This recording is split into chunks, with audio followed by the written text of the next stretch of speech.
Instead of reading the paper, I've summarized the main points and facts to share with you guys. For my thesis, I wrote, starting in the early 1800s, many cultural practices of the native Hawaiians were taken away. Foreigners didn't take the time to communicate to fully understand the Hawaiian culture, which led to the ban of many traditions. The loss of their language and culture still has lasting effects for the Hawaiian people. At the same time, the Hawaiian culture and language were being taken away from the native Hawaiians. Foreigners were trying to sell certain aspects to a broader audience in the continental United States. Hula is one of the best examples of each of these points. So basically, in the 1820s, missionaries started arriving in Hawaii and they brought their Christian religion and beliefs with them. When they came to Hawaii, they saw hula as a sin or a sinful thing to do. In my opinion, Hawaiians and foreigners may not have communicated enough for foreigners to understand fully what hula's message was actually about. When Queen Ka'ahumanu came into power, she changed many things about the Hawaiian culture to follow the 10 Commandments of the Christian religion. Sadly, under the influence of foreigners in 1830, hula was banned and not revived for 53 years.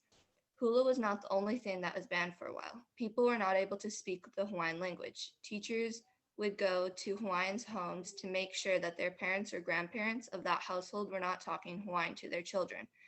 By banning hula in public and private, laws and practices influenced by foreigners helped erase the history of the native people of Hawaii.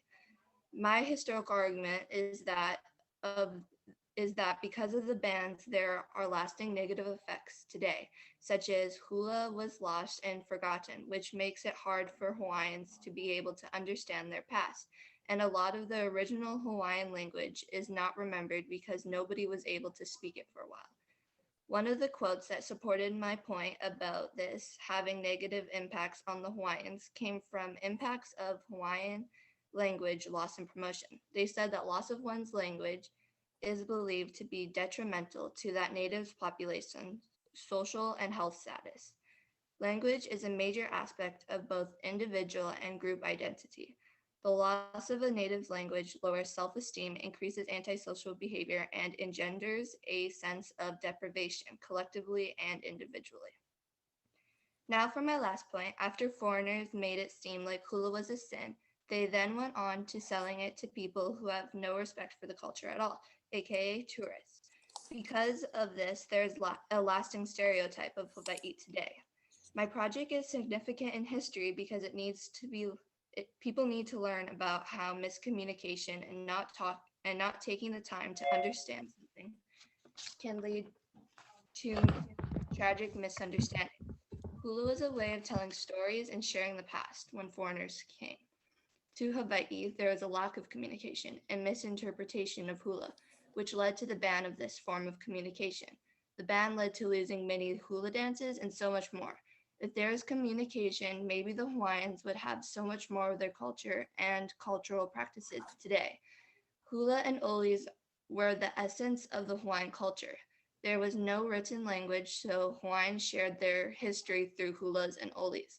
Without this form of communication, it's no wonder that the Hawaiians felt such a great loss.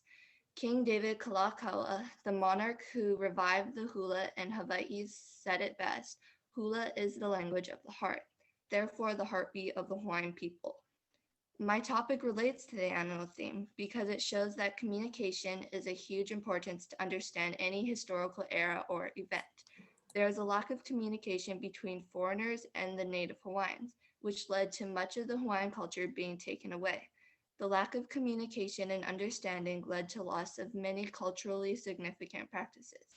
By analyzing hula, I am able to show how miscommunication and lack of respect and understanding can lead to many problems both in the past, present, and future.